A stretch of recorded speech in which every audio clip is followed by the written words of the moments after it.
Friends, कैसे हैं आप सब लोग। उम्मीद करता हूँ अच्छे होंगे। मैं आशीष पांडे स्वागत करता हूँ आप सभी का अपने यूट्यूब चैनल स्टडी विद आशु में।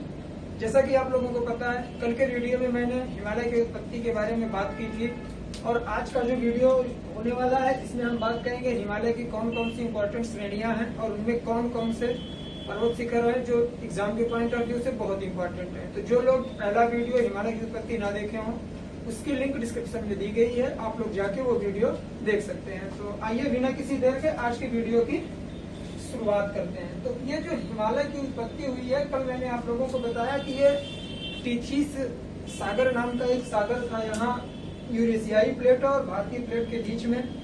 फिर इन दोनों में प्रक्रिया हुई, एक दूसरे की तरफ दबाव बढ़ा, तब हिमालय की उत्पत्ति हुई। उसमें जो मलबा था नदियों का, उसी अवसाद से इसकी उत्पत्ति हुई है हिमालय पर्वत की। तो इसमें कुछ प्रमुख श्रेणियां हैं, उनके बारे में बात करने वाले हैं हम लोग। लेकिन उससे पहले थोड़ा कुछ इम्पोर्टेंट फैक्ट है, उन्हें जानना जरूरी है। जैसे कि हिमालय पे सबसे पहले हिमालय फतेह किसने किया था। माउंट एवरेस्ट पर सबसे पहला व्यक्ति कौन था जो पहुंचा था, वहां फतेह किया था। उससे तो दो व्यक्ति थे।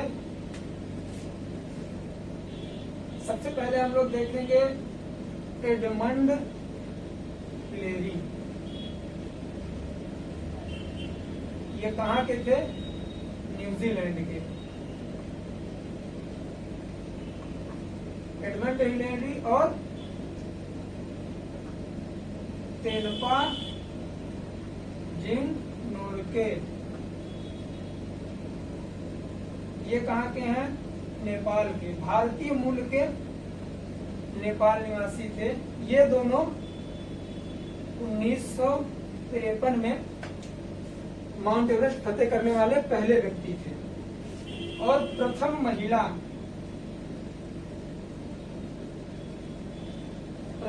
महिला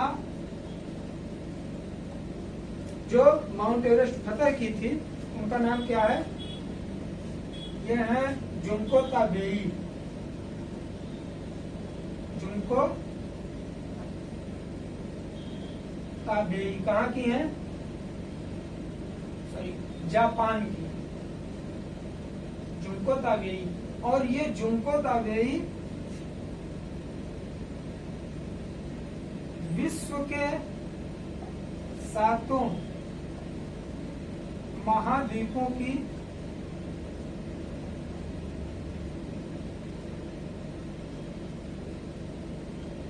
सर्वोच्च चोटी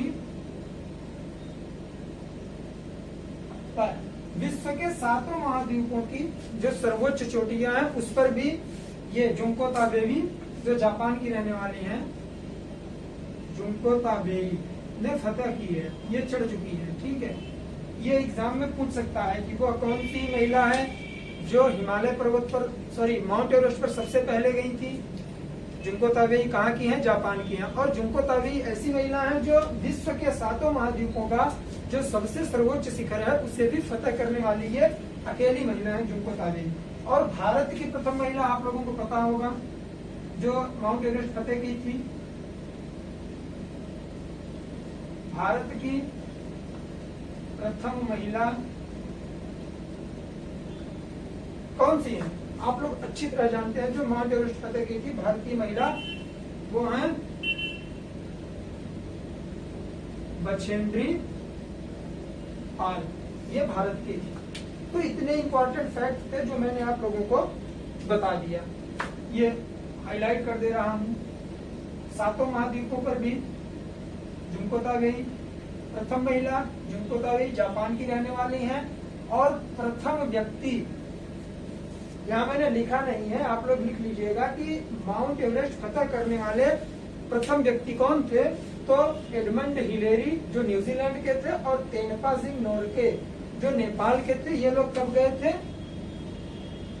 1953 में।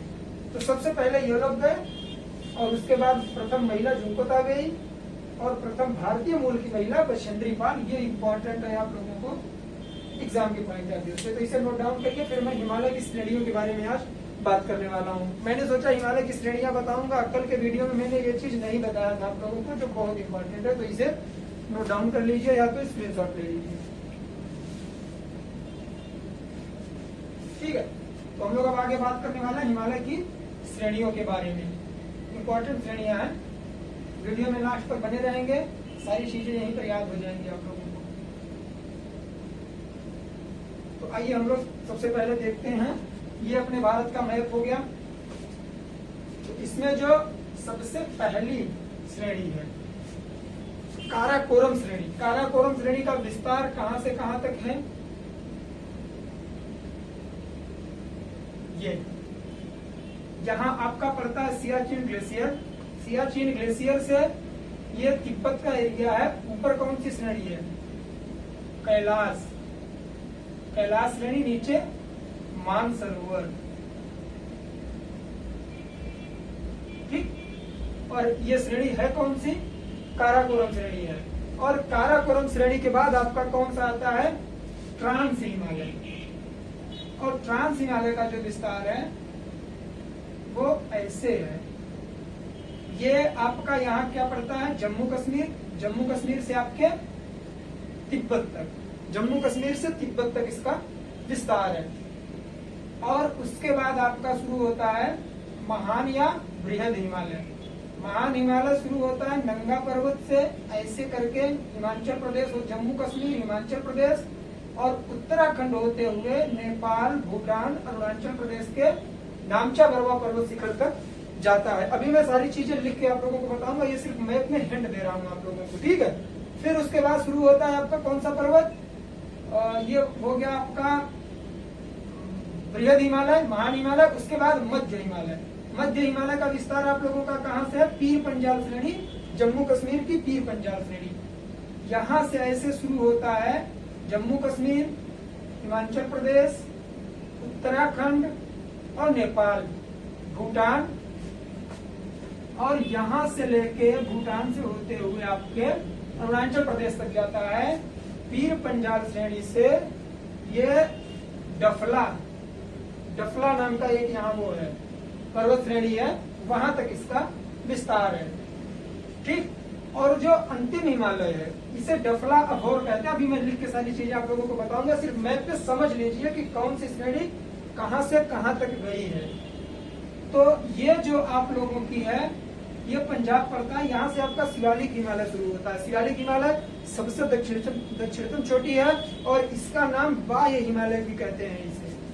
तो इसका विस्तार आपके पंजाब, जम्मू कश्मीर, पंजाब, हिमाचल प्रदेश, उत्तराखंड, यूपी, नेपाल ऐसे बॉर्डर से जाता है, तो बिहार को भी कवर करता है, इधर सिक्किम, भूटान और ये आसाम तक इसका विस्तार है। पंजाब से आसाम तक इसका विस्तार है। ये कौन सी श्रेणी है आपकी? शिवालिक श्रेणी। सबका नाम मैं यहाँ लिख देता हूँ। देखिए ये जो श्रेणी है आपकी काराकोरम, उसके बाद ट्रांस हिमालय, उसके बाद महान हिमालय, उसके बाद मध्य हिमालय, और मध्य हिमालय के बाद कौन सी मैंने बताई सबसे लास्ट में? शिवालिक श्रेणी। तो इन श्रेणियों से इंपॉर्टेंट जो फैक्ट बनते हैं उनके बारे में मैं बात करने वाला हूं। तो आइए उन्हें देखते हैं कौन कहां से कितनी है।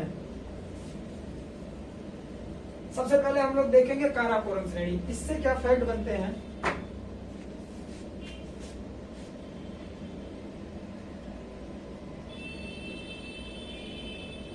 काराकोरम श्रेणी।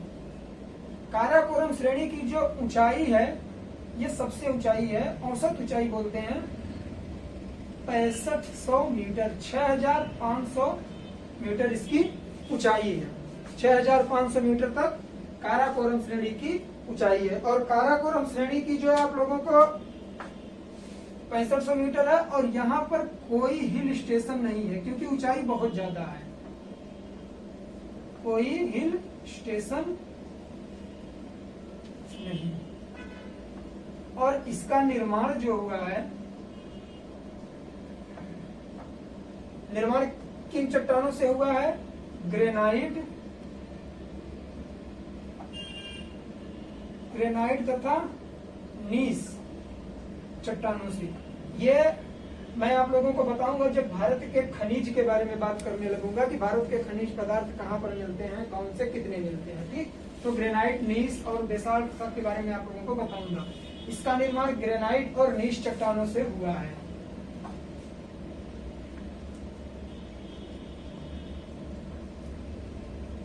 ग्रेनाइट और नीस चट्टानों से हुआ है। कोई हिल स्टेशन नहीं है, 6500 मीटर इसकी ऊंचाई है। ठीक, और जैसा कि मैंने बताया काराकोरम कैलाश श्रेणी और मानसरोवर के बीच में है।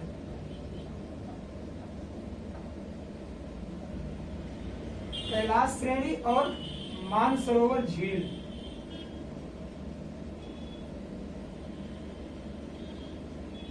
के बीच में है। ये कौन सी?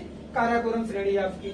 और इसके बाद यहाँ की जो मुख्य विशेषता है, भारत का जो सियाचिन ग्लेशियर है, सियाचिन ग्लेशियर भी आपके काराकोरम श्रेणी में ही पड़ता है। इसके बाद हम लोग देखेंगे अब मानसरोवर झील और कैलाश श्रेणी के बीच में ये है। जैसा कि मैंने आप लोगों को काराकोरम में बताया था कि काराकोरम श्रेणी इसके बीच में। इसके बाद जो सियाचिन ग्लेशियर है अपना, वो काराकोरम श्रेणी के अंतर्गत ही आता है। काराकोरम श्रेणी के अंतर्गत सियाचिन ग्लेशियर आता है।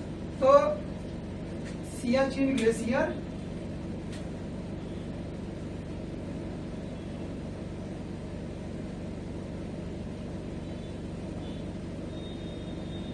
सियाचिन ग्लेशियर इसी के अंतर्गत आता है, जहां 1984 में 1984 में भारत पाक युद्ध हुआ था और इंडिया की तरफ से ऑपरेशन मेघदूत चलाया गया था। ऑपरेशन मेघदूत के तहत यहां से पाकिस्तानी सैनिकों को भगाया गया था 1984 में सियाचिन ग्लेशियर। और ये विश्व की सबसे ऊंचा युद्ध स्थल है, विश्व का। सियाचिन ग्लेशियर विश्व का सबसे ऊंचा युद्ध स्थल है।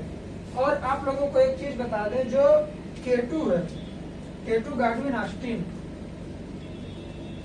K2 Godwin Austen Trans Himalaya और इसी काराकोरम श्रेणी पर ही पड़ता है, जिसकी हाइट कितनी है? 8611 मीटर।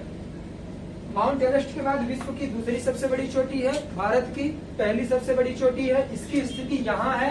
तो आप लोग जानते हैं कि यहाँ से ऐसे करके जलोसी है अपना, जो पाक ऑक्यूपाइड कश्मीर है। तो ये वर्तमान समय में भारत की सबसे ऊंची चोटी नहीं मानी जाती।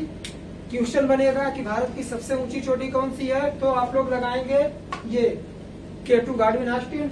और अगर सिर्फ बनेगा कि वर्तमान समय में भारत की सबसे ऊंची चोटी कौन सी है, तो यहाँ जो सिक्किम पे है, सिक्किम के बॉर्डर पर नेपाल के कौन सी अपनी है? कंचनजंगा, जो विश्व की तीसरी सबसे बड़ी चोटी है। तो ये सारी चीजें आप लोग नोट डाउन करिए, फिर मैं बताता हूँ आप लोगों को ट्रांस हिमालय के बारे में। उम्मीद करता हूँ नोट कर लिए होंगे। तो मैं ट्रांस हिमालय के बारे में बात करने वाला हूँ।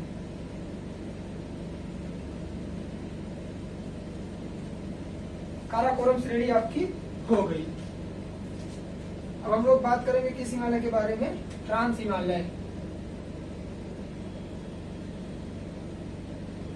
ट्रांस हिमालय क्रमवार ऐसे ही अगर आप लोग याद करते रहेंगे, मेरे साथ ही याद हो जाएंगी सारी चीजें, क्योंकि मैं 1 से 2 बार रिपीट भी करता हूँ, जिससे आप लोगों को कोई असुविधा न हो कि चीजें याद नहीं हो रही हैं। और इतने ज्यादा फैक्ट भी नहीं बता रहा हूँ कि जो आप लोग याद न कर सको।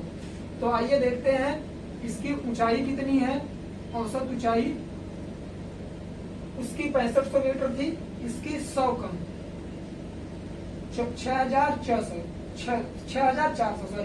6400 मीटर है इसकी हाइट। और इसकी जो लंबाई या चौड़ाई कह लीजिए कितनी है? 24 किलोमीटर, 24 किलोमीटर इसकी लंबाई है। और विस्तार कहां से कहां तक है? मैंने आप लोगों को बताया ट्रांस हिमालय का विस्तार जम्मू कश्मीर से तिब्बत के बीच में है। जम्मू कश्मीर से तिब्बत के बीच में है। और इसका जो निर्माण हुआ है कौन कौन सी चट्टानों से हुआ है? जिन चट्टानों से काराकोरम का निर्माण हुआ है वही चट्टानें यहाँ की पाई जाती है। ऐसे याद करेंगे एक दूसरे से कोलैब करके तो अच्छा रहेगा, चीजें याद हो जाएंगी। निर्माण हुआ है इसकी ग्रेनाइट और नीच चट्टानों से। और यहाँ सबसे इंपॉर्टेंट फैक्ट एक बनता है कि हमारे पूरे भारत का जो सबसे ठंडा स्थान है द्रास, जो जम्मू कश्मीर में पड़ता है, जम्मू कश्मीर का द्रास इसी श्रेणी के अंतर्गत आता है। कौन सी? ट्रांस हिमालय के अंतर्गत आता है। मैं इतनी सारी चीजें क्यों लिखता हूँ? टाइम बहुत लगता है लिखने में, लेकिन मैं इसलिए लिखता हूँ कि आप लोग साथ में लिखेंगे, सारी चीजें याद होंगी आप लोगों को। और इसमें से जो एक इम्पोर्टेंट फैक्ट और बनता है ट्रांस हिमालय में, इसमें टीथीस सागर, जो मैंने आप लोग को स्टार्टिंग में ही बताया कि टीथीस सागर में ही हिमालय की उत्पत्ति हुई है, तो इसमें टीथीस सागर के अवसाद मिलते हैं। टीथीस सागर के अवसाद मिलते हैं, जैसे जलीय पादप, समुद्री पादप और जंतुओं के जीवांश, पादप और जंतुओं के जीवांश मिलते हैं। ये जीवित जंतु आज नहीं होंगे टीथीस सागर के यहाँ, मैंने सिर्फ जंतु लिखा है। आप लोग समझ सकते हैं कि समुद्री पादप और समुद्री जंतुओं के जीवांश यहाँ मिलते हैं टीथीस सागर के। तो इतनी फैक्ट चीजें हैं। ट्रांस हिमालय की ऊंचाई, चौड़ाई, विस्तार, निर्माण और ये द्रास, इसे मत भूलिएगा। ट्रांस हिमालय में द्रास यही पड़ता है, जो भारत का सबसे ठंडा मरुस्थल है। तो इसे नोट डाउन करिए। फिर हम लोग बात करने वाले हैं कौन सा हिमालय आएगा? महान हिमालय। महान हिमालय इंपॉर्टेंट है, उसके बारे में बात करेंगे हम, तो इसे नोट डाउन करिए। उम्मीद करता हूँ नोट कर लिए होंगे, मैं इसे रफ करता हूँ। और अब हम लोग बात करेंगे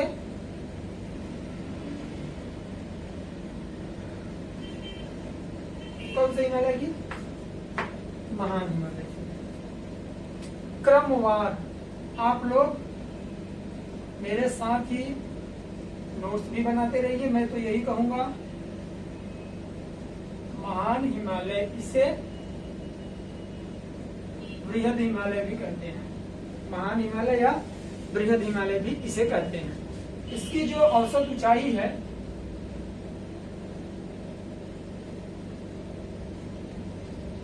औसत ऊंचाई इसकी 6000 मीटर है।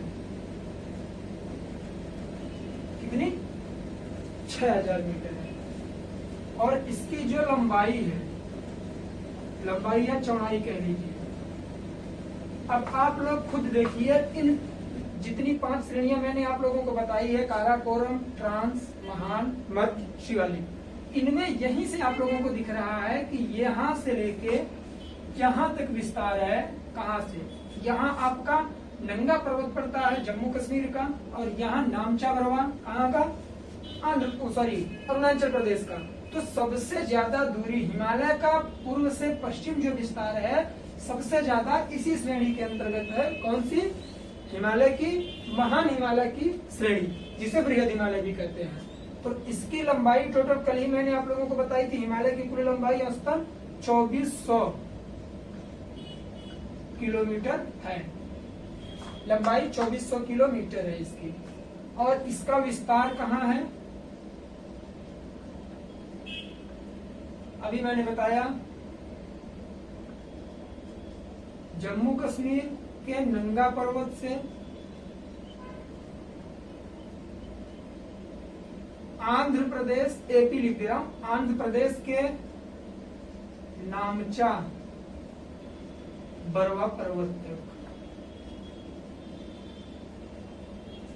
विस्तार। जम्मू कश्मीर के नंगा पर्वत से आंध्र प्रदेश के, सॉरी अरुणाचल प्रदेश, ये एपी में कंफ्यूजन हो जाता है। आंध्र प्रदेश तो आपका यहाँ पड़ेगा। अरुणाचल प्रदेश के नामचा बरवा पर्वत तक, क्योंकि अरुणाचल प्रदेश आपका सबसे पूर्वी राज्य है। तो अरुणाचल प्रदेश के नामचा बरवा पर्वत पर।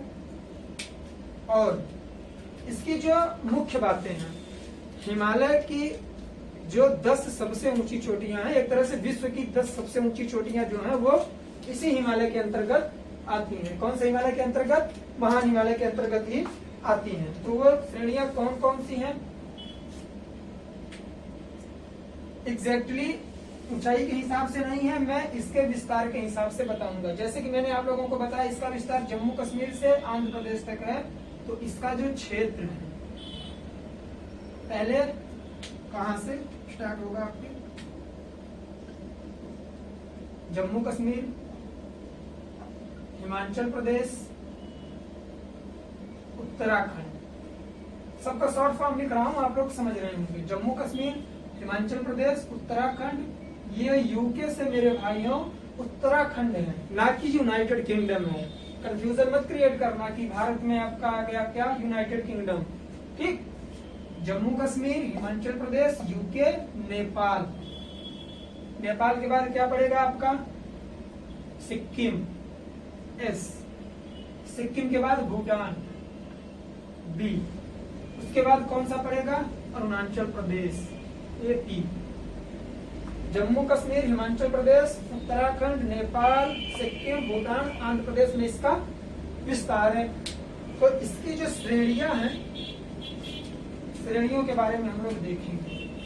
कुछ श्रेणियां हैं इसके अंतर्गत जो एग्जाम के पॉइंट ऑफ व्यू से इंपॉर्टेंट है। जो मैंने शिखर बताया, जो मैंने आप लोगों को, पर्वत शिखर, चोटियां। तो सबसे पहले हम लोग कहाँ देखेंगे? जम्मू कश्मीर में। जम्मू कश्मीर में मैंने आप लोगों से बताया कौन सा है?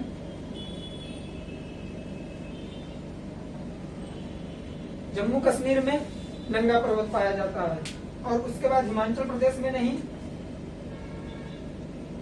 उत्तराखंड में, यूके लिखा हूं। उत्तराखंड में आपका कौन सा पड़ेगा?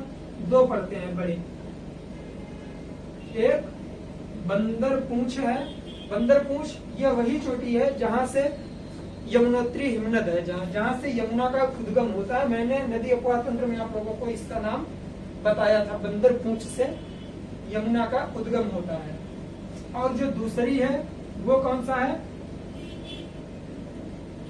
नंगा पर्वत हो गया, नंदा देवी है उत्तराखंड में। बंदर पूंछ और नंदा देवी ये आपके उत्तराखंड में हो गई। जम्मू कश्मीर में नंगा पर्वत, उत्तराखंड में बंदर पूंछ और नंदा देवी। अब उत्तराखंड के बाद आप लोगों का क्या आता है? नेपाल। तो नेपाल में इसकी कुल 4 से 5 पर्वत चोटियां यही सबसे ज्यादा पाई जाती है। ये नेपाल। सबसे पहले कौन सी श्रेणी है, चोटी है आपकी? अन्नापूर्णा।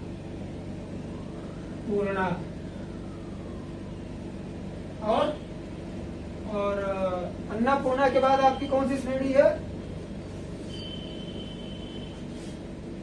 धौलागिरी। ये वही धौलागिरी है जिसके बारे में रामायण में आप लोग पढ़ते हैं कि धौलागिरी बजरंगबली का पर्वत था, वहां वो रहते हैं। अन्नापूर्णा, धौलागिरी, लोत्से, ये क्या है? ये पर्वत चोटियां हैं। अन्नापूर्णा, धौलागिरी, लोत्से और उसके बाद मकालू। कौन सा? मकालू। नेपाल की बात हो रही है, ये नेपाल हिमालय की। इसमें अन्नापूर्णा, धौलागिरी, लोत्से, मकालू। और जो सबसे इंपॉर्टेंट आपका शिखर है वो कौन सा है? Mount Everest. Mount Everest Nepal में है। उसकी स्थिति कहाँ है? मैं यहाँ बता देता हूँ आप लोगों को। यहाँ पर नेपाल में इस जगह पर इसकी स्थिति है। और ये आपका कंचनजंगा है, इसके पास में ही है। और इसके पहले मकालू पड़ता है। मकालू के पहले आपका कौन सा? लोत्से। लोत्से के पहले जो मैंने अभी आप लोगों को बताया धौलागिरी और इसके पहले अन्नापूर्णा। ठीक, ये 5 आपके नेपाल में, नेपाल हिमालय में है। और एक जो है ये कौन सी है आपकी? कंचनजंगा, जो सिक्किम में है। तो इसे आप लोग याद रखिएगा। माउंट एवरेस्ट कहाँ है? माउंट एवरेस्ट नेपाल हिमालय में है। और इसकी जो कुल ऊंचाई है कितनी है? 8,800 48 मीटर। और इसे क्या बोलते हैं, नेपाल में इसे दूसरे नाम से जानते हैं। कौन से नाम से जानते हैं, यहाँ लिख दे रहा हूं मैं, माउंट एवरेस्ट को सागर माथा, याद रखिएगा, माउंट एवरेस्ट को नेपाल में सागर माथा के नाम से जाना जाता है। ठीक, तो इतनी सारी चीजें थी जो मैंने आप लोगों को बताया। अब नेपाल तक कवर हो गया। अब हम लोग देखेंगे सिक्किम में इसकी कौन सी चोटी है। तो उम्मीद करता हूँ ऊपर की चीजें आप लोगों ने नोट डाउन कर लिया होगा।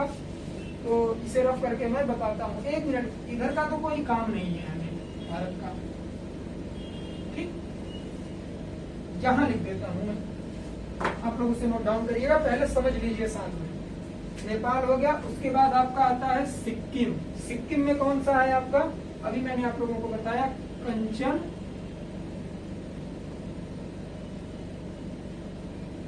कंचनजंगा। कंचनजंगा जो विश्व की तीसरी सबसे ऊंची चोटी है, भारत की दूसरी सबसे ऊंची चोटी है, यलोसी को लेके, जहां पर केटू है, केटू गार्डियन आस्टीन। अगर उसे छोड़ देंगे हम लोग, वर्तमान समय में भारत की सर्वोच्च चोटी देखेंगे तो कंचनजंगा मानी जाती है। अब इसके बाद हम लोग देखेंगे भूटान। भूटान में कोई ऐसे शिखर नहीं है। तब आते हम लोग कहाँ, अरुणाचल प्रदेश में। अरुणाचल प्रदेश में कौन सा पड़ता है, अभी मैंने विस्तार में आप लोगों को बताया, नामचा बरवा पर्वत।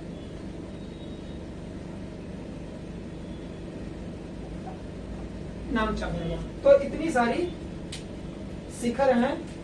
ये चीज एग्जैक्टली आप लोग याद कर लीजिएगा कि जो आप लोगों का ये महान हिमालय है, महान हिमालय के अंतर्गत ही विश्व की सारी सर्वोच्च चोटियां जो हिमालय में पाई जाती हैं मिलती हैं। उनमें से जो इम्पोर्टेंट है मैं उन्हें अंडरलाइन कर दे रहा हूँ। देखिए, अन्नापूर्णा, नेपाल की जितनी है, अन्नापूर्णा, धौलागिरी, मकालू, लोत्से, माउंट एवरेस्ट, ये बहुत इंपॉर्टेंट है आपकी। और कंचनजंगा, नामचा बरवा तो सबको पता होता है। यूके में बंदरपूंछ, नंदा देवी। और नंगा पर्वत एग्जैक्टली इसे पूछ लेता है, नंगा पर्वत कौन से राज्य में है, हिमालय के कौन से राज्य में है, हिमालय में किस राज्य में पड़ता है, या पूछ लेता है हिमालय की कौन सी श्रेणी में पड़ते हैं ये। तो इसे आप लोग एग्जैक्टली याद करके रखिएगा कि कौन सा शिखर किस श्रेणी में पाया जाता है। एग्जैक्टली ज्यादा से ज्यादा मैं तो कह रहा हूँ कि सारे सर्वोच्च शिखर, जो सच भी है कि आपके कौन सी श्रेणी में पाए जाते हैं, महान हिमालय में पाए जाते हैं।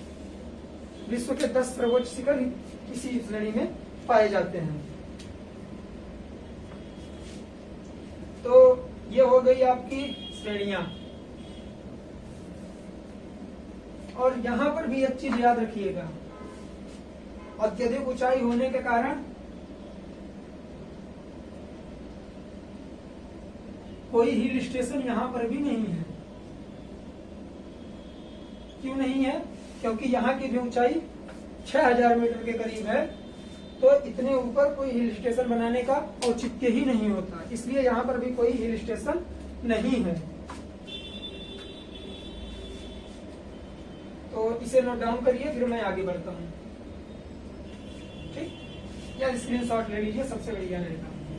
महान हिमालय हो गया आपका, काराकोरम हो गया, ट्रांस हिमालय हो गया, महान हिमालय हो गया। अब हम लोग बात करने वाले हैं कौन से हिमालय की, मध्य हिमालय की।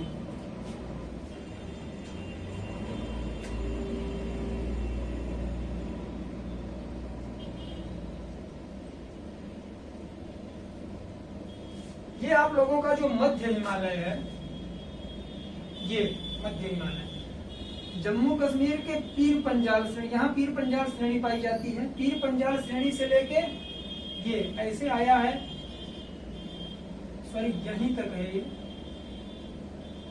डफला या अभोर श्रेणी तक है। अरुणाचल प्रदेश की डफला अभोर श्रेणी तक, जम्मू कश्मीर के कहां से, पीर पंजाल श्रेणी से। ये सारी चीजें फैक्ट हैं, उसे आप लोग याद रख सकते हैं। तो इसकी जो सर्वोच्च ऊंचाई है मध्य हिमालय की, औसत ऊंचाई,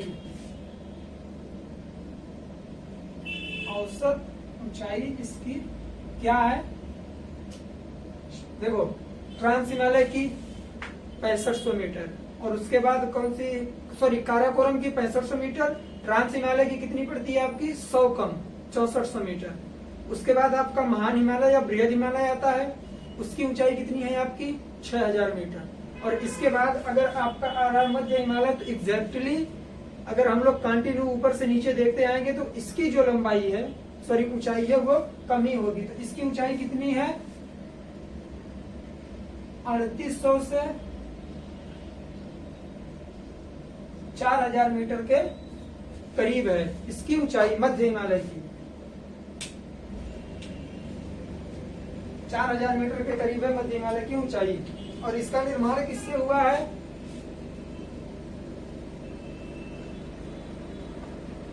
बेसाल्ट,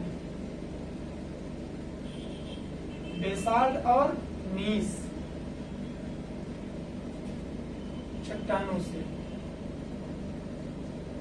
देखिए शुरू की जो मैंने आप लोगों को काराकोरम और ट्रांस हिमालय के बारे में बताया, उनका निर्माण हुआ था ग्रेनाइट और नीस चट्टानों से। लेकिन इसमें एक बदलाव हुआ है, निर्माण बेसाल्ट और नीस चट्टानों के अंतर्गत इसका निर्माण हुआ है। इन दोनों चट्टानों से इसका निर्माण हुआ है। ये एक तरह से खनिज है। मैं जब भारत के खनिज के बारे में बात करूंगा तो बेसाल्ट, नीस और बाकी जो चीजें हैं इसमें मैं बात करूंगा, चट्टानों के बारे में बात करूंगा, तो उन सब में ये सारी चीजें आपकी इंक्लूड हो जाएंगी और आप लोग अच्छे से समझ जाएंगे इसे। तो अब बात करेंगे हम लोग किसकी, इसकी औसत ऊंचाई बता दिए और इसका निर्माण भी बता दिए। अब जब हम बता रहे हैं बेसाल्ट और नीस इसका निर्माण, तो जम्मू कश्मीर में एक भूमि मिलती है यहाँ मिट्टी, करेवा मिट्टी, इसी श्रेणी के अंतर्गत आती है करेवा मिट्टी, जिसमें जाफरान की खेती होती है बहुत ज्यादा। और यह आपके जम्मू कश्मीर के पुलवामा डिस्ट्रिक्ट के करीब आसपास कहीं पड़ता है, पुलवामा के आसपास पड़ता है करेवा मिट्टी, वहां पाई जाती है। पुलवामा वही जहां अटैक हुआ था। तो करेवा मिट्टी, जाफरान, करेवा मिट्टी पाई जाती है जम्मू कश्मीर में और वहां जाफरान की खेती होती है। और जाफरान से एक फैक्ट भी आप लोग याद रखिएगा, 2020 में जाफरान को जीआई टैग दिया गया था। 2020 में स्टार्टिंग में जब सारी पूरे भारत की जो विख्यात चीजें हैं, जो यूनिक हैं, जो और कहीं नहीं पाई जाती उस मात्रा में, उन्हें जीआई टैग दिया जाता है। तो उसके अंतर्गत आपके जम्मू कश्मीर के जाफरान को भी जीआई टैग दिया गया था। ठीक, इसे याद कर लेंगे आप लोग। और इससे संबंधित एक फैक्ट तो और है, ऊपर के जितनी श्रेणी आप लोगों ने देखी उसमें कोई हिल स्टेशन नहीं पाया जाता, क्योंकि इतनी ऊंचाई है वहां की कि वहाँ ऑक्सीजन की मात्रा बहुत कम पाई जाती है। तो वहाँ हिल स्टेशन बनाने का कोई औचित्य नहीं है, कोई पर्यटक ही नहीं जाएगा। पर्यटक क्यों जाते हैं वहाँ, मस्ती करने जाते हैं, एंजॉय करने जाते हैं। तो जब वहाँ ऑक्सीजन की कमी हो जाएगी, जीना दुश्वार हो जाएगा उन लोगों का, तो वहाँ एंजॉय क्या करेंगे वो लोग, इसलिए वहाँ कोई हिल स्टेशन नहीं बनाया गया है। तो देखेंगे इसमें जो अगला फैक्ट है, हिमालय के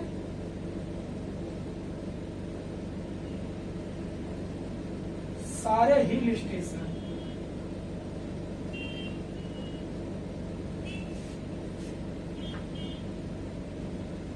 इसी श्रेणी के अंतर्गत, इसी श्रेणी में पाए जाते हैं।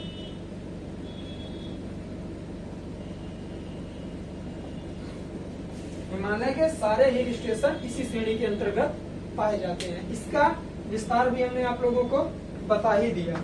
अब इसमें कुछ श्रेणियां हैं, उसे हम लोग देख लेंगे। देखिए जम्मू, जैसे जहां से इसका विस्तार है वहीं से इसका भी है। तो इसमें कुछ श्रेणियां जो हैं, पहले देखेंगे जम्मू कश्मीर में पीर पंजाल, जम्मू कश्मीर के बाद हम लोग देखेंगे हिमाचल प्रदेश, उत्तराखंड, हिमाचल प्रदेश और उत्तराखंड, पीर पंजाल हो गया। और पीर पंजाल के बाद आपका धौलाधर, उत्तराखंड में गढ़वाल, और जो आपका अब नेपाल पड़ेगा, नेपाल में महाभारत श्रेणी। ये सब श्रेणियां हैं। ठीक,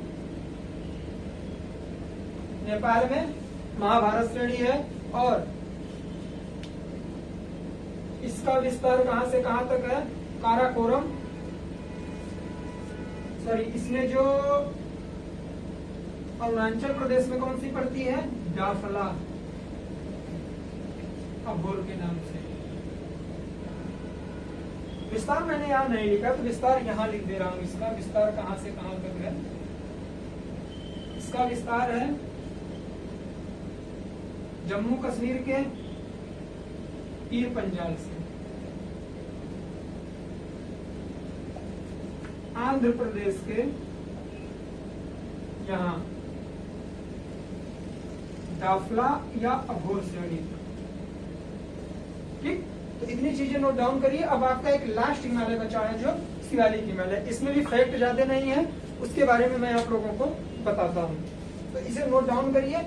ये जो चीजें मैं लिख रहा हूँ एकदम फैक्ट चीजें लिख रहा हूँ, आपके एग्जाम में डायरेक्ट क्वेश्चन यहाँ से बनेंगे। ठीक, ये श्रेणियां कौन से हिमालय के अंतर्गत आती हैं, आपकी महाभारत श्रेणी इसमें इंपॉर्टेंट है, इसमें आप लोग अंडरलाइन लगा लीजिएगा या ट्रिपल स्टार कर लीजिए, मैं तो कहूँगा। यहाँ पाया जाता है नेपाल में, गढ़वाल आप लोग जानते हैं, इनके आपके उत्तराखंड में पड़ता है, हिमाचल प्रदेश में धौलाधर, जम्मू कश्मीर में पीर पंजाल श्रेणी, नेपाल में महाभारत, आंध्र प्रदेश में डाफला अभोर श्रेणी। अब हम लोग बात करेंगे कहाँ की, शिवालिक श्रेणी की, तो मैं इसे रफ कर रहा हूँ।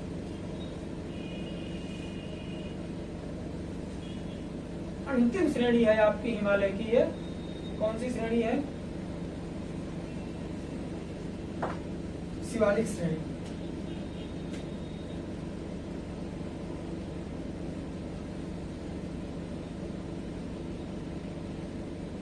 शिवालिक श्रेणी, इसकी औसत ऊंचाई कितनी है, इसकी और कम होगी क्योंकि ये सबसे निचला हिमालय है। औसत ऊंचाई 1800 से 2000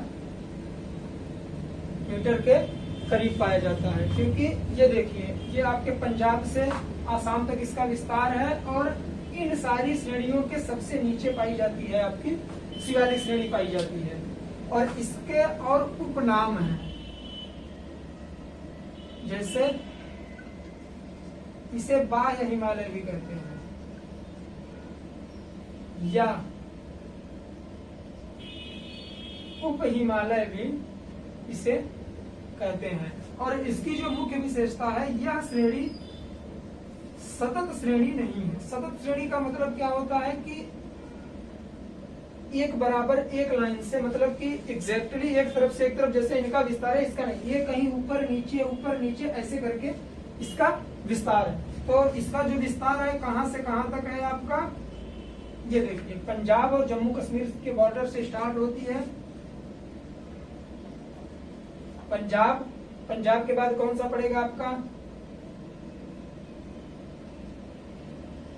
हिमाचल प्रदेश, हिमाचल प्रदेश के बाद आपका उत्तराखंड,